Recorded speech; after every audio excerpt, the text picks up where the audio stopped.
Whenever we are most vulnerable, that is the time we are most open to our need for God.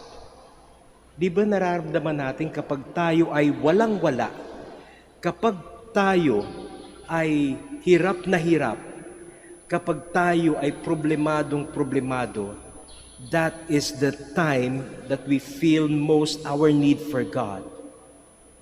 That is why in these situations, these people are fortunate because God will do something for them.